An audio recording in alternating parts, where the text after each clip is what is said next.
The Fed cutting rates for a third time this year, and Chairman Jay Powell indicating that the central bank would be hitting pause, at least for now. Steve Liesman joins us. He's been covering all of this and has the details. Steve, it's good to see you. Yeah, good morning, Becky. The Federal Reserve cut rates yesterday and launched it to a new phase of policy. Call it the hold or the high bar phase, where Fed Chairman Jay Powell said Fed's on hold and there's a high bar to cut and a high bar to hike. So we think that the current stance of policy is likely to remain appropriate, as long as incoming information about the economy is broadly consistent with our outlook, which is a positive one of moderate economic growth, strong labor market, and inflation moving close to 2%.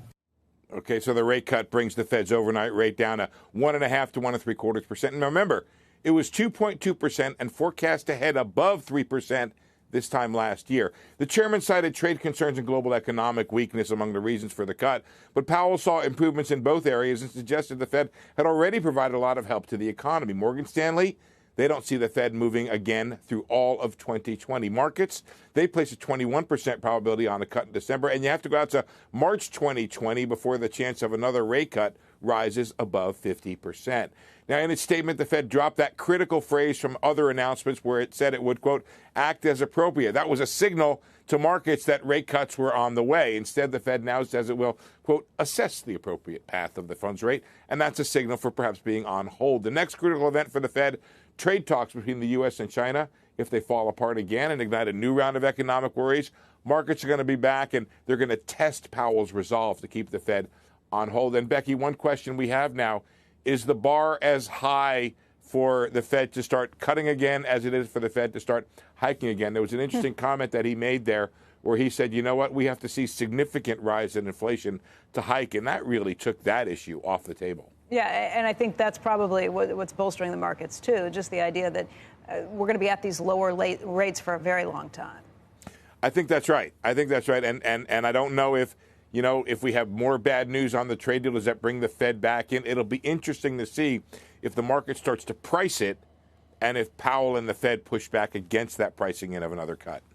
It's a little interesting, Steve, that he said we've already helped the economy quite a bit, and we still only did 1.9.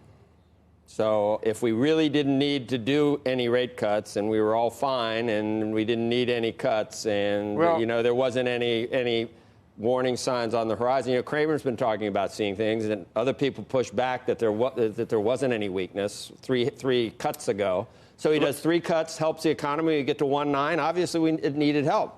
Well, I mean, yeah, he said that for sure. I mean, he said that, look, we're having the same GDP outcome we expected, which was 2%, but we had to do it with a lot more help to the economy.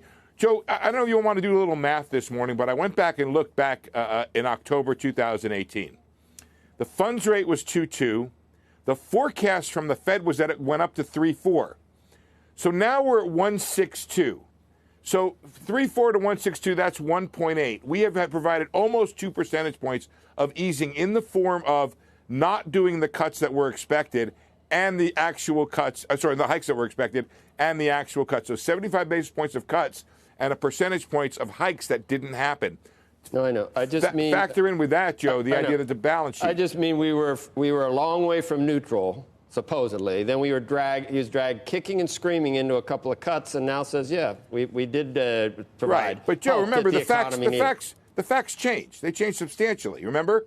We had this thing called a trade war. Unless you want to go yada, yada, yada, we had a trade war. There's two kinds of people in the world. People that blame, I said this yesterday, people that blame the trade war and people that blame the Fed for being too tight. You've always been a trade war blamer, although the market's there's like 98 people who believe that and 2 people who believe what you believe. Right, but that's another story. Well, I think there's 3 types of people who believe both. People that believe both. You used to do the market cap loss of the stock market every time something happened with the trade war. We're back to new highs again, Steve. So the trade war obviously hasn't been that much of an but Joe, come on.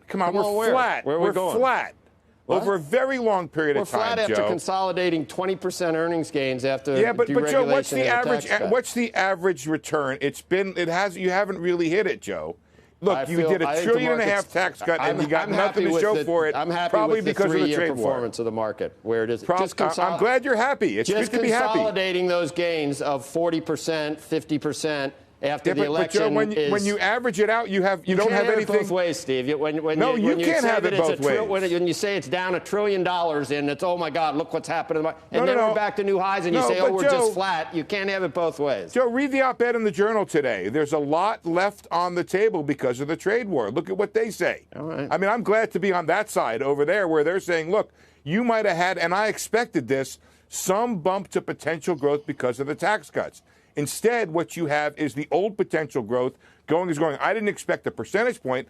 I thought you could get 0.3 to 0.5. We got to get that. We could do the run rate higher. There's two kinds of people in the world. There's dog people and cat people. Right? Yeah. I think there's a lot more dog people, though. That's what I'm saying. There's got to be a lot.